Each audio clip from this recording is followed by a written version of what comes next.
Hi everyone, I'm Sandie La Nae. Welcome to Psychic Creations. We have a fun show for you today.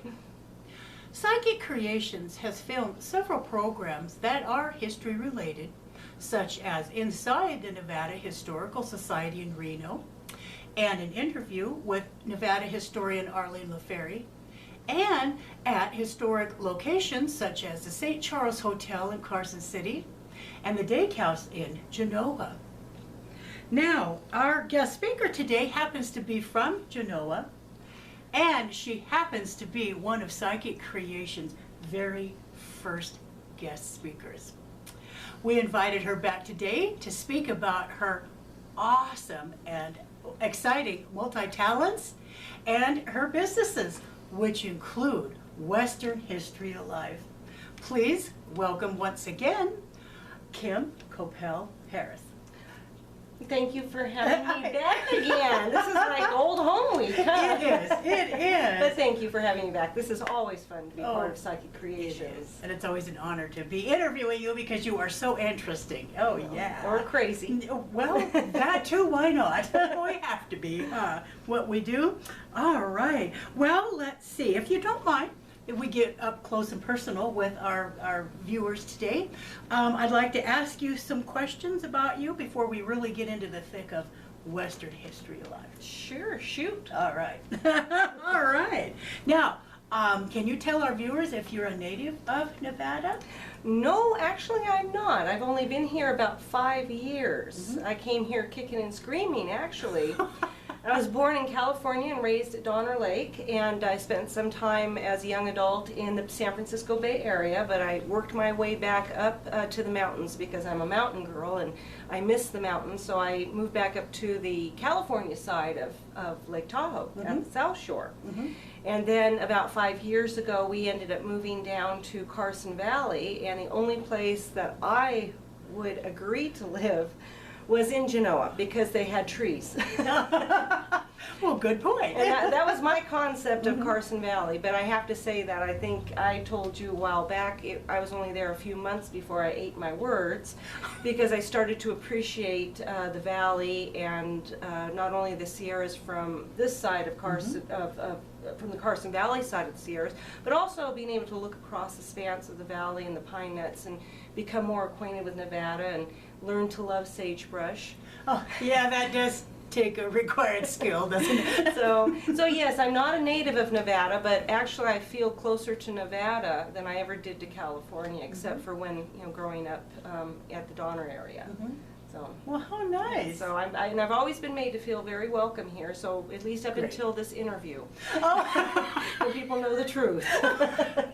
Oh, funny. Oh, that's awesome. Now, can you tell our viewers just some interesting points of interest in your life? Well, I probably have not been employed very traditionally in my adult life. I did start out right from high school, in management, in office management and clerical, and it seemed that up until just about 20 some odd years ago, that's really was what I did for employment, but I was always bored at it. I mean, I was good, but I was bored. And with my first husband, he played ice hockey. And so I got involved helping to keep score, and then when we got divorced and I needed extra income, I started keeping, not only keeping score for adult hockey leagues, but I was hired by the rink to drive the Zamboni and to take care of everything, including cleaning locker rooms.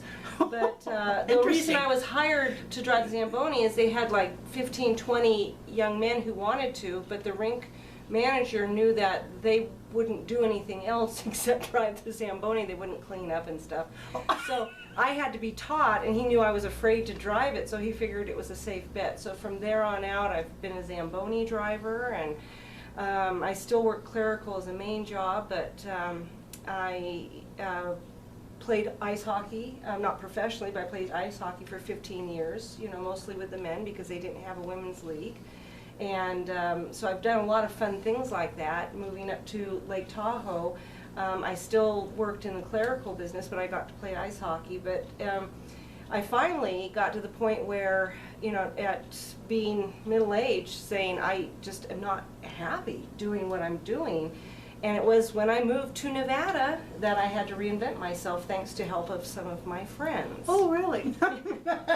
So yeah, those are some of the things that I've done in life. I started out traditional, you know, employment, but I kind of added part-time things in that were non-traditional. Well, sure. And I think that helped round me out as a person or make me crazy. Well, well, sure. Okay. Well, can you tell our viewers how you got interested in history? And you know, I'm lucky. I've always been interested in history, so I was the history nerd in school. And it was thanks to my father, who taught me from a very young age that history shouldn't be boring.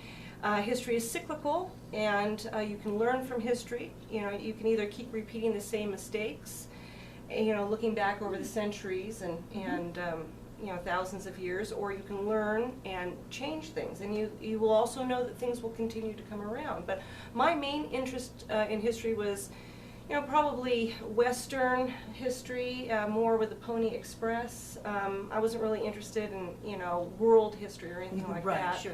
or before, you know, the West opened up. But it was thanks to my father and a 7th grade teacher who made us get involved in history. It wasn't just opening up a textbook, which doesn't, you know, gives you kind of a very clean, small Reader's Digest version of history, is what our textbooks did in school and in California. But she got us involved, and we had projects, and we had to live the history. And that stayed with me. That always stayed with me, and I always kept an interest. So wherever I lived as an adult, I was involved in the historical societies and you know, learned a little bit more about at least California, and then, you know, the West Coast, and it kind of snowballed from there. So that nice. was, I think both my father and a very good 7th grade teacher who didn't make me feel like a nerd, who let me know what the importance was, and encouraged me to follow what I enjoyed doing. Sure. Yeah.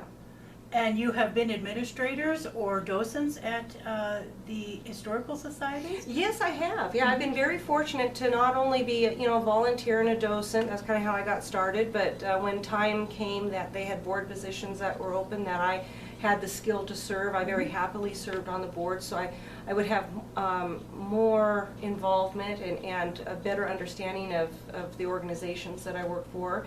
And at one time, I was on about 3 or 4 different boards. Yes. Yeah, and that, you know, you get to a point where you're afraid that you're not being efficient because you're pulled too many ways. Right, so, sure. you know, I've you know, scaled back, and I've stayed on the board of one historical organization, and I've let other people step in, and, you know, after I've served what I thought, you know, was a good amount of time, Sure. before I became inefficient. I'm enjoying watching the changes with new people and new ideas, but still being involved in these organizations, Right. locally and at the lake too. Well, and then being in a position like that, it got you like closer into particular details of history, Yes. particular positions of history, the founding fathers per se, maybe for an example, the artifacts. And Yes. Mhm.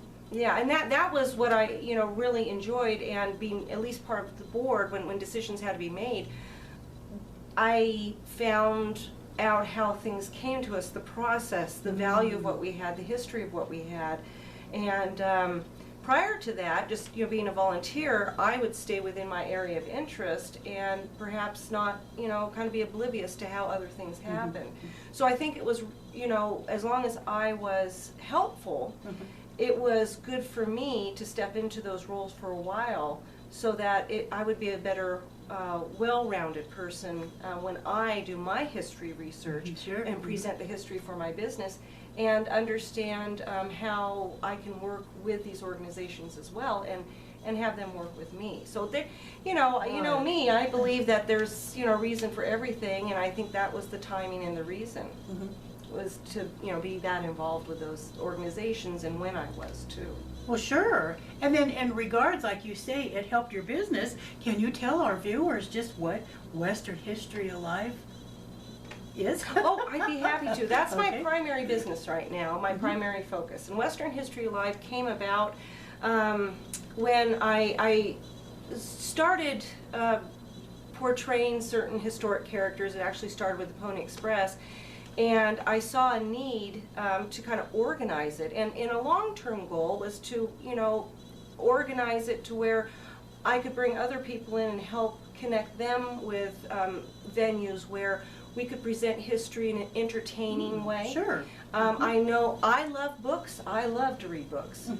But there are people out there who either don't really have the time, or to them, opening up a history book was like what I mentioned when we were in school. It's just a Reader's Digest, very dry presentation of Sure. history. When I first saw a Chautauqua performer for the first time, and that was McAvoy Lane, or that I was aware was portraying Chautauqua, which is first-person living history.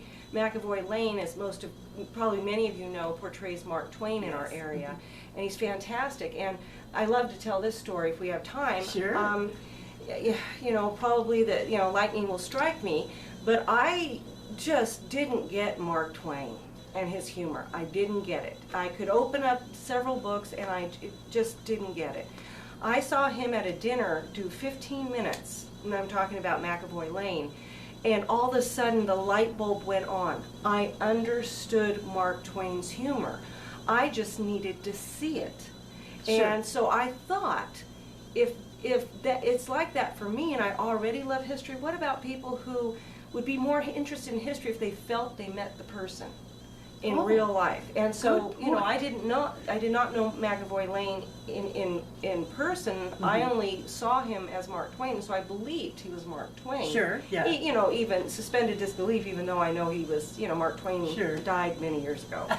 But the light bulb went off, and so already portraying a couple characters and wanting to share the history, not just with children in schools, but with adults, and make it a business, and be flexible. I talked to him a bit about how he got started, and he's worldwide known and Yes. critically acclaimed and award-winning and so forth. That is how Western History Live got started, and so I set up a website and got business cards and, Nice. and made contacts, and I hope to grow it in the near future to not necessarily have me be an agent, but have me be a resource to connect people I know who present history, either through being an author or living history, or any kind of form to connect them with venues that would like to hire them or have them come out and present. And so our motto is, history is made every moment, every hour, and every day by every one of us. Make our history count, keep it alive. And that's what I think we should do, is we should be out there not letting people forget our history, but just to keep it alive so that we can have more people be excited and more people go back to what my father taught me. You learn from the past, not just to not make mistakes, but to also know things are going to come around again, and to understand where we're at by knowing what came before us. So that's the basics of Western History Live, but it can grow in any direction. I think there's a lot of things we can do with it. And you were very passionate about this business. Very passionate, yes, yeah. But that wasn't my first business though when I moved here. You remember? No, it wasn't. I do remember. Sandie remembers, I because do. if you recall what I said earlier in our program, that I moved down here and I just did not want to go back to work in an office. And my experience in the past with that, not to knock that, but my experience is I would maybe work for a larger corporation, then you became a number, and then you got laid off because they moved the business overseas, or downsized. And when I worked for a small business, they would either close or they would sell out to a larger business. So I didn't have control. I didn't feel like I had control, no matter how well I did my job. Right. So when I had a chance to start out, my husband said, or my now husband said, you love history. Why don't you give history tours of the town we had just moved to, which is Genoa. So not only am I not a Nevadan, I'm not a long-term Genoa resident in 2011. I'm a month long. I knew a little bit about Genoa through researching for the Pony Express, and the idea was to be a historic authoritative or authority on Genoa. Okay. But in doing research, because any good history person does, Yes. I found that even in the research that I did about giving tours, just straight history tours were mostly given by historical societies. And that was part of it. They were for free, and it was a docent's job, which is wonderful. But I couldn't make a business out of it if I couldn't charge money. So the second idea came up between Yes. my now husband and my friend Sandie. Yeah, hi. Well, the thing now is ghost tours. Yes. And ghost tours are usually about history. If they're a good tour, it's about historic Yes. towns and businesses, and then the hauntings as well. And that I could charge a good, Yes. a decent fee for, make money, and also share history with people. So I started Genoa Historic Ghost Tours, and I also started it with the idea, if you remember in mind, to also benefit the town, because where we would be walking through it would benefit the businesses. Sure. So I started with that in mind, so that I was hoping that the business people in town would embrace it. And I also did a lot of volunteering in town as soon as I could to get to know people, Sure. to know the history of the town more. I did months and months of research, I did. adding to what I already knew. And then Sandie, I remember I consulted you. I had a few of your books, but I consulted you about the hauntings that you knew of, Yes. of Genoa. And I talked to a few people that were willing to talk to me about things that occurred in their buildings or to them. And we put together a pretty good 2-hour, well actually it would have been 6 hours if we did the whole thing, the whole town. Yes. So we had to knock it down to 2, because as good a speaker as I am, nobody would want to listen to me for 6 hours. I don't want to listen to me for 6 hours. So we did knock it down to a few, like 3 or 4 different types of tours, but we're no more than really 2 hours long. If you remember that. So got you involved, and Sandie, you come, whenever you have the time, I and do. It's joins us fun. on tours. And we started that in May of 2011, and it's primarily a May to October business, but we get a lot of people from out of town that Sure. want to know the history and want to know about the hauntings. And our motto with Genoa Historic Ghost Tours is Genoa, where the ghosts help to tell the history. I love that. And I think that's very important, because the ghosts are the history. They are. And you can't always find out everything you need to know historically in a book. A lot of the people who have things that they kept in their mind have gone. They're the ghosts now. And Very there's true. holes in stories, aren't there? And I feel that I'm true to the history, as true as I can Sure. be, and I keep researching, and you're true to what you know and what you feel there. And between you and I, we have experiences where the ghosts have helped to fill in the holes over a period of a Yes. couple years or 3 years. Yes, they So have. that's the fun thing. So It is very fun. It is. Exactly. That's the fun thing. I couldn't have said it better. Wow, what a busy person that you are. Yes, it keeps Well- me out of trouble. Oh, well, darn. Well, now, you have mentioned the Pony Express quite a few times. Can you explain to our viewers the association that you have with that organization? Well, thank you, Sandie. I would love to, because that's Yes. basically what started it all. That's basically what started. As I said a little earlier, that was my main area of interest. So about 2010, which was the 150th anniversary of the Pony Express, which was an actual venture that lasted only 18 months, we had a celebration up at the Lake Tahoe Historical Society Museum, and we had a reception and invited people to come in so they could hear the history. And I actually dressed up as one of the riders and told the history of the Pony Express next to the mochila, which is the actual pouch that carried the mail in the museum. And it was fun for that day, but then after that we had some people ask if I could come talk at a senior center at different places, so we took it on the road. And it was fun to share the history of the Pony Express, because that was my passion. And that's actually what opened the door to me being interested in other areas of Western history, as I said before. But I mentioned it was the 150th anniversary in 2010, so that was a venture that actually started in 1860. For most people have heard of the Pony Express, and they've seen movies, and it was, the Pony Express riders were the rock stars of the day. They carried the mail nearly 2,000 miles. From the Mississippi River to Sacramento, when we didn't have telegraph out here and we didn't have trains, and the war between the states was coming. And they did an amazing thing. They cut the time in half to deliver important messages. They went from 24 days to by stagecoach to being able to deliver these messages in 10 days. And it was a relay of horses and men who ran 24 hours a day, 365 days a year. And these were young men, and it was a very dangerous venture. And like I said, they were the rock stars. And about 1974, some gentlemen were sitting around one of the restaurants that had been a Pony Express station in Pollock Pines, and we're talking about the history was being lost. Oh, and well, sure. People, kids and people didn't know much about the Pony Express anymore, and wouldn't it be a great idea to reestablish and re-ride and restore the Pony Express Trail? Now, in 1964, they had run a centennial re-ride, and they had over 1,000 riders ride both ways from St. Joseph, Missouri to Sacramento, and Sacramento to St. Joe, and do it in 10 days. But that was a celebration, meaning to just celebrate that 100-year anniversary. But these gentlemen sat down and they said, why can't we do this every year? And it might make it a little easier. There's not that many, they'd have to start the organization up, and this was California that I'm speaking of.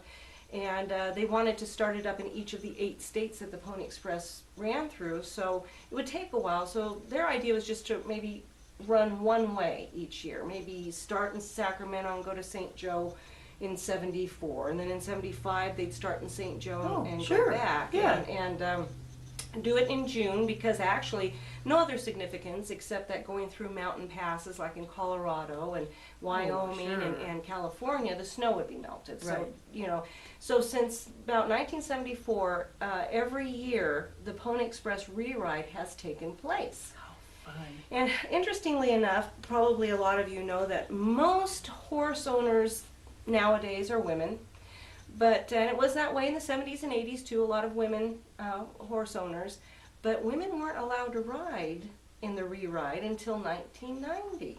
Oh, is that right? And a couple pioneer women, Melba Leal being one of them, who's written a book about women in the Pony Express. Her husband and her friend's husband were members and did the re-ride every year, and they were only allowed themselves as women to help pull the trailers and just help out, and they wanted to ride and kept being told there were no women riders in 1860 and 61. Well, as it turned out, most of the re-riders were men in their 50s and 60s, and some weighed around 200 pounds. And after years of arguing, I believe Melba said, and I'm paraphrasing, there were no 60-year-old, 250-pound men riding either. And they won the argument, and now, believe it or not, in our re-ride every June, there's about 500 to 700 riders, some from other countries that come over from Germany and other countries, and the majority of the riders are women. Is that right? Yes, and we're able to, for the most part, re-ride the historic Pony Express Trail, and Nevada has the largest portion of the trail that is still original and not paved over. Oh, interesting. Yeah, so sitting right here in Carson City, where this is being filmed, it's on the Pony Express Trail. And Genoa is part of the trail, and so, but I was excited to find out when I was volunteering in 2010 at the museum in Lake Tahoe that I could become a member. I don't own a horse and have ridden a horse off and on over the years, but I wouldn't refer to myself as a horsewoman. But I could become involved. I could be a member. There were things that I could do. So I joined the California division, but oddly enough, I couldn't make the meetings easily because living in South Lake Tahoe, their meetings were on Sunday in Cameron Park. And if I were traveling down to their meetings, I would be most of the time going home with the tourists. Okay, sure. And so it just wasn't worth it. So about the time I decided that I could join the Nevada division, who meets in Ooh. Carson City, you know, right there at Grandma Hattie's, Oh, sure. we ended up moving here. And with that division, there was more of a need for involvement from people who, not just riders. So for those of you out there who, you know, I mentioned the re-ride, and a lot of people who even know about the re-ride may, you know, understandably think that that's the only reason we exist, is just to redo the ride in June. But there's a lot more to what we do. There's the history, there's sharing the history, not only with people like yourselves, but also going to the schools, because in 4th grade, I believe, in elementary schools is when they're learning their state history. So we go out to schools in our area, and we take the horses out, and we demonstrate a mochila exchange, we talk about the history, and so we're out there sharing with the children. But we're also looking for venues and asked to come to different venues just to talk about the history of the Pony Express. We have some membership drives coming up. We have one coming up the end of this month, the 27th. It's going to be Thursday at 6 o'clock at Cabela's in Verdi, and everybody's welcome to come. We need more riders. We need younger riders. As any organization that's a volunteer organization runs into this problem, you get the same people doing the same thing all the time, and all of a sudden you notice that it's starting to age out, and we always need younger people. Sure. And we need people to share the history. We need people to be ground crew during the re-ride. We go on trail rides. We get together and do fun things and do cookouts and trail rides. Well, fun. And people who are involved, you know, with horses in other organizations, this is just something else that they can do with their horses. And get out there and meet new people. So the Pony Express, while it's not still delivering, you know, the nation's mail, you know, we are still very much alive. And what we do deliver the mail in June. You can write a letter or order a vignette to have sent to anybody, anywhere in the United States or elsewhere. And it gets put in the mochila and locked in the mochila, whichever place it's leaving, east or west. Next year it's going to start out in Sacramento, but you can order a letter. It gets locked in the mochila, and it is not removed until it gets to the end of the line this coming year in St. Joseph, Missouri, and then it gets put in the mail. So the point is you get a letter stamped with the Pony Express official stamp from its beginning point to its ending point.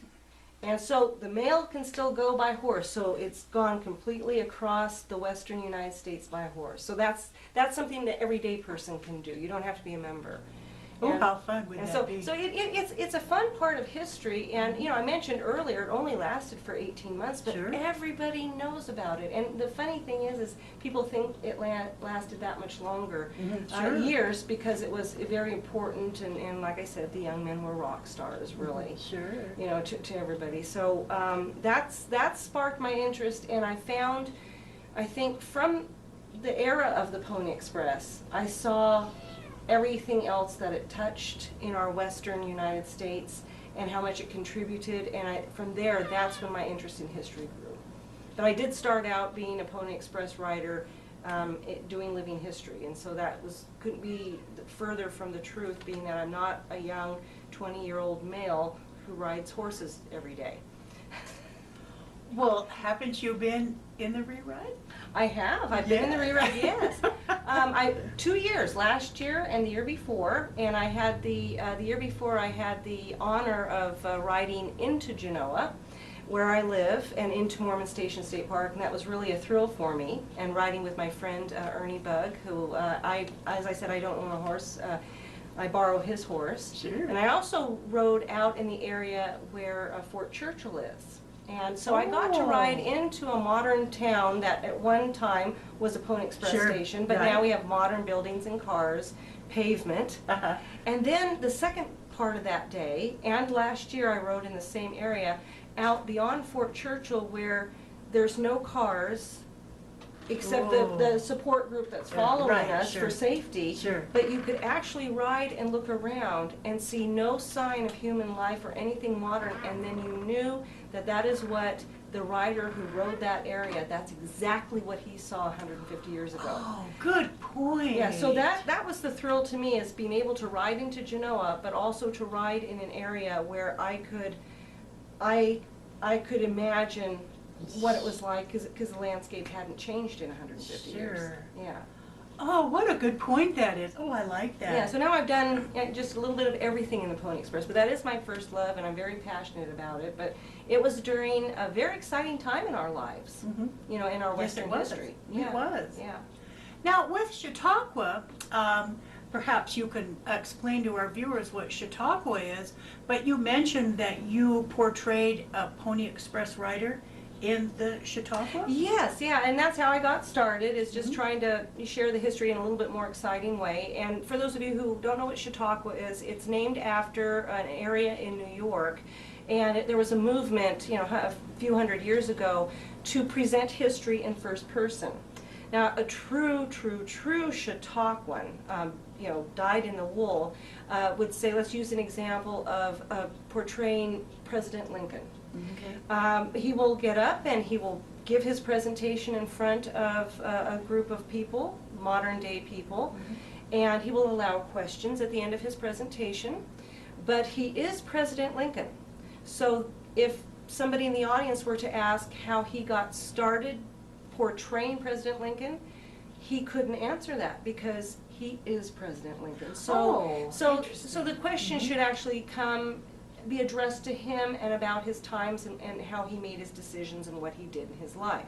If somebody said, well, something about using a telephone or getting into a car, he would not be able to answer because he would have to portray that he didn't know what that was. So that's a true Chautauquan. Okay.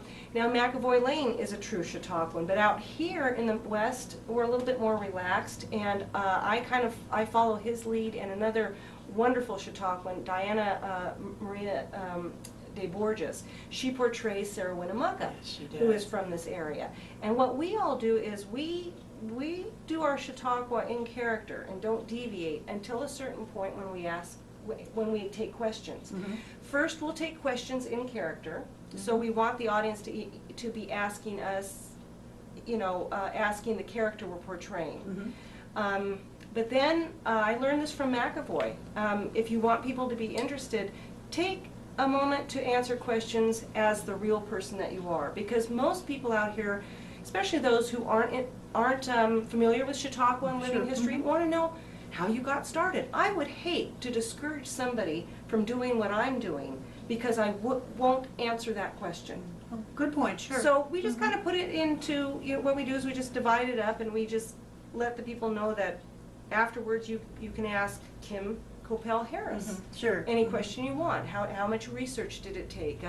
What inspired you to do this? How do you know so much about your character? Oh, that's nice. So that's what Chautauqua was. But yes, I started out doing Warren Upson, and I was participating in a fundraiser with McAvoy Lane and another great Chautauquan, Steve Hale, who portrays Snowshoe Thompson. Oh, yes. Another well-known character from our area. And a friend of mine was in the audience, a somewhat new friend who I'd only been living in Genoa for a short time and met her.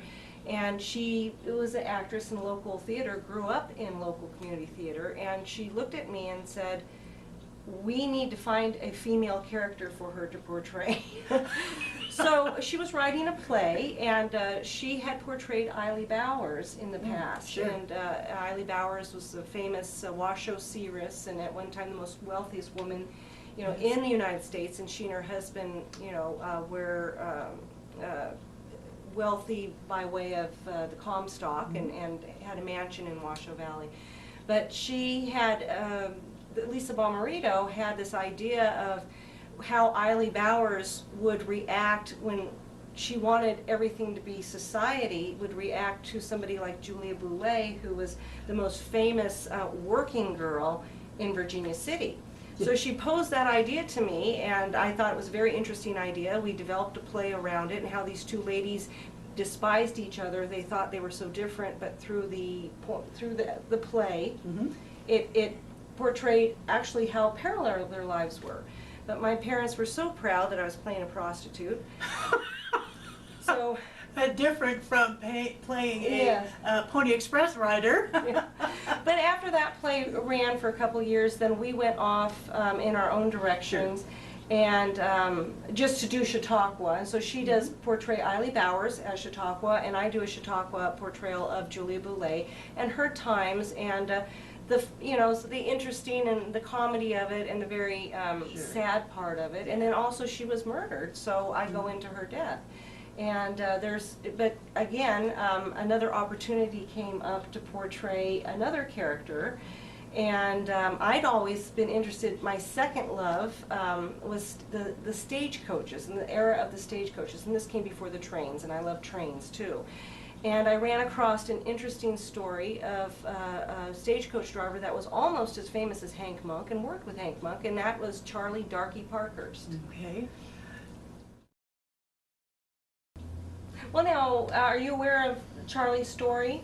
I'm not too familiar, no. Well, I don't want to give everything away, but Charlie Parkhurst was known as One-Eyed Charlie because early on in his career, he was kicked in the head by a horse and lost sight in one eye. But he was almost as skilled, or he's right up there with Hank Monk, and Hank Monk was known as the Jehu of the Sierras, and Jehu is a biblical term for chariot drivers. And so Charlie was right up there, and driving with one eye, depth perception's a little bit off, so I mean he had to be that good. And he drove in this area for a while, and there's a lot of interesting stories surrounding him. And I like to portray him because I can also tell stories of other stagecoach drivers.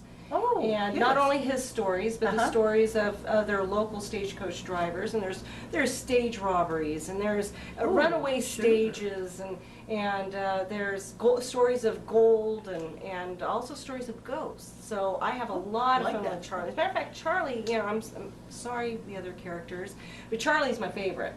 Sure. And there's Charlie had a very interesting life and an even more interesting death. So I don't want to give away that part of it. You'll have to come see me perform Charlie. Of course, if you haven't already. because that's intriguing. I need to go see her show. So now I'm moving up here. Okay. But I'm back to playing a male. So and my husband calls me his favorite crossdresser. So, Well, but then I had another opportunity come up with, and a lady, unfortunately, she just recently, about 3 weeks ago, passed away, and that was Grace Bauer, former president of the Douglas County Historical Society.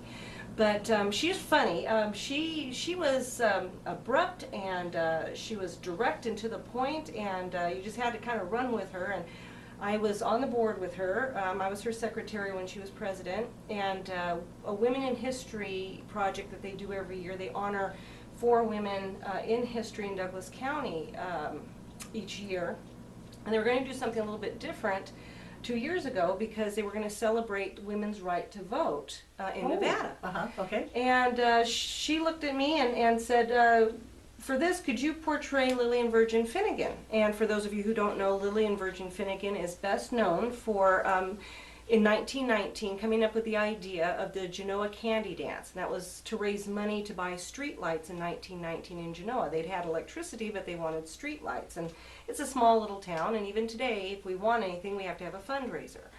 And so I said I'd be happy to. I don't know how that would fit in, but I could tell the story of how she raised money, did the very first candy dance. And Grace said, no, earlier than that, 1914, when she helped women gain the right to vote in Nevada. Well, I knew nothing of this, so I had to do a lot of research. And I only had a few months to do it. And so then I, of course, went to Arlene LaFerry at the Nevada Historical Society to help me, which, if you're following these shows, you know how awesome she is. And I developed the character and I found out so much about her life that starting the candy dance was just this little thing. But I found out why everybody in town went to her, why she was the go-to person to organize something. And that was the question.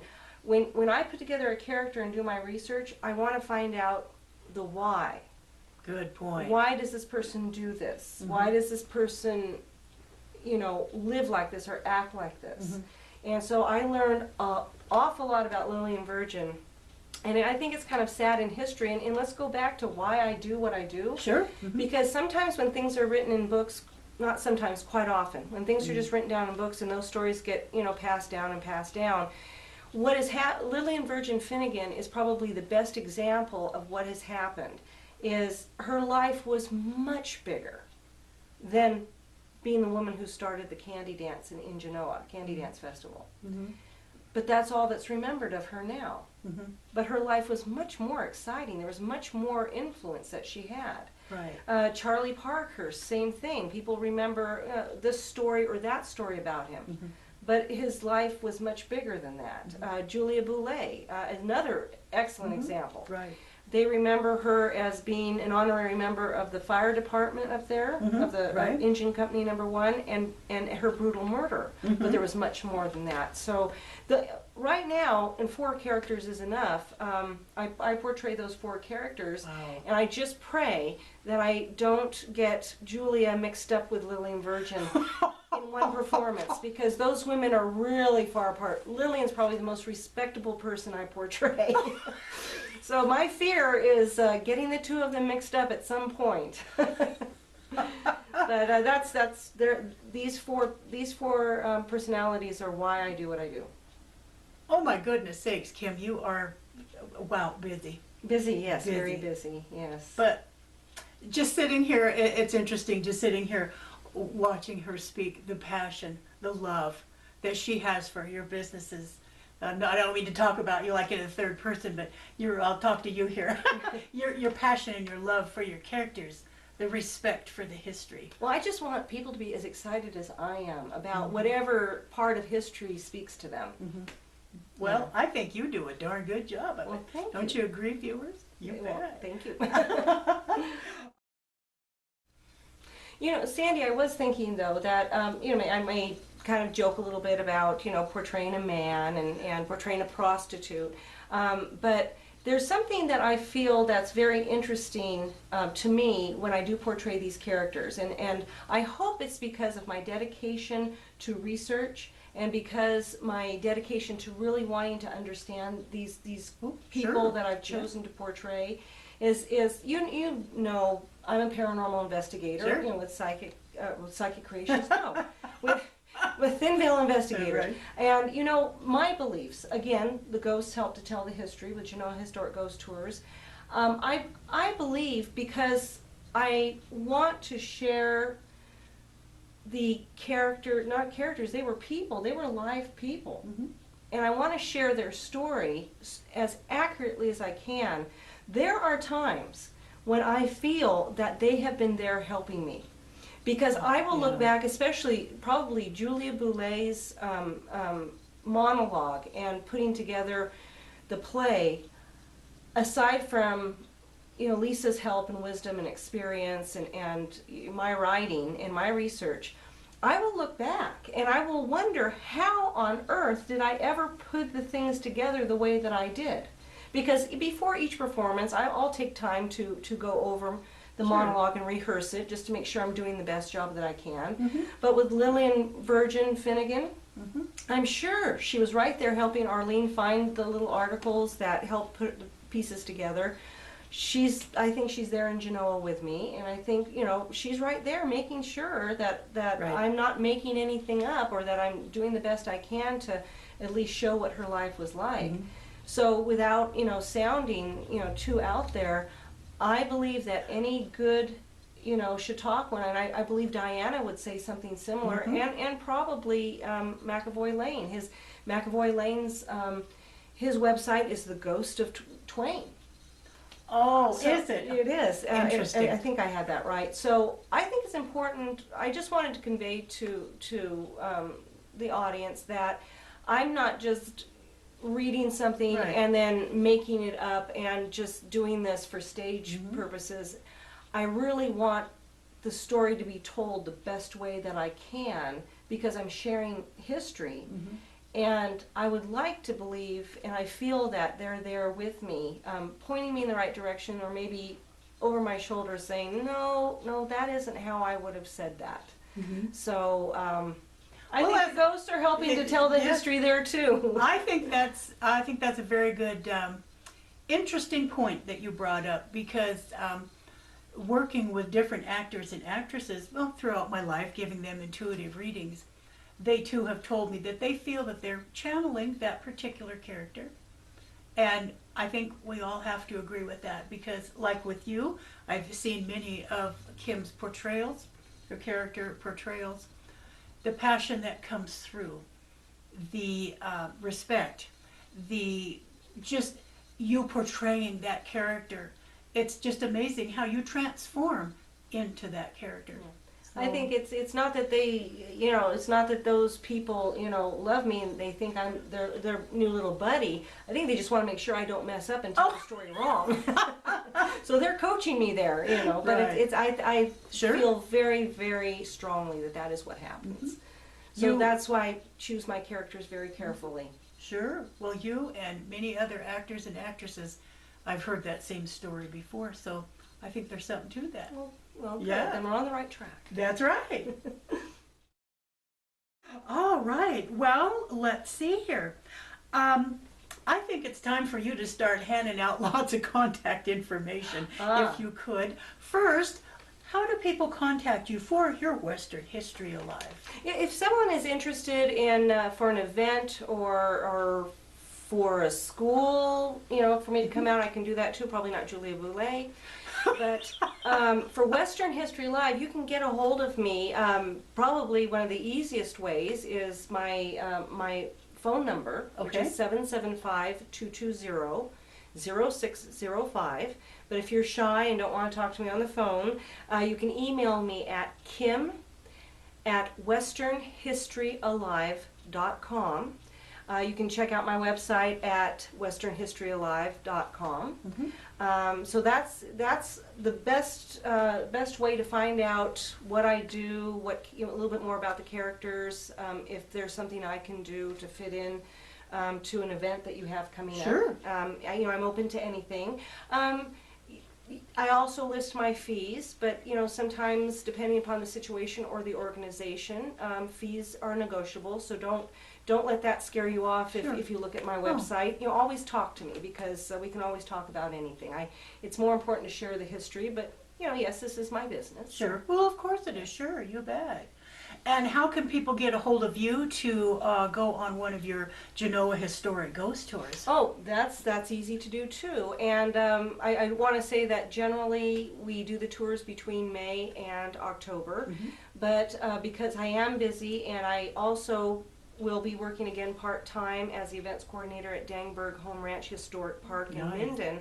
I have to be more flexible about giving the tours. So the tours aren't just on the weekends, and what I try to do is work with anybody that calls. If you're in the area and you want to go, as long as you can be flexible within a couple days, I usually can accommodate you. So between May and the end of October is the high season, simply because the weather's better. But if you called me now and it was a nice day and you want to bundle up and I don't already have something going on, I'd be happy to take you around town. So again, same phone number, 775-220-0605. You can email me at info@genoahistoricghosttours.com, so there's 2 T's in there. And do I have a website for that? Let me see. You have Facebook sites. I have. don't you? Yes, I do, but I don't have a website. Yes, I do have a website. I'm sorry, folks. That's how busy I am. Yes, I do have a Genoa Historic Ghost Tours website. But thank you, Sandy. I have Facebook pages, and that's most people today. You've got to have a Facebook page, because that's instantaneous information. Right. So. Western History Alive is the Facebook page, and Genoa Historic Ghost Tours is the Facebook page. So you can find us on Facebook. Well, I'll be adding all of her contact information underneath when I edit my own shows here. So I'll add that too. And just one more, do you happen to have the Pony Express contact information? Or Yes, yeah, I do, and there's several ways you can get a hold of our organization. Now, I'm the secretary this year for the organization. Oh, nice. And so as far as membership or questions, you can call me again at the same number, 775-220-0605. We have an email address, that's nevadaponyexpress@gmail.com. And we have a website and a Facebook page, which Sandy, I believe you'll put that information. I'll add those on, yeah. Yes, because Underneath. it's not, I make it simple for my businesses, I keep it all the same, but we want to make sure you get the right information, because there are different Pony Express organizations in each of the 8 states. Oh, good yeah, point. because we're all statewide, we're a national organization, but each state has their own organization as well. So we don't want to get you to Wyoming when you want to know about Nevada, right? Of course. Yeah. Good point.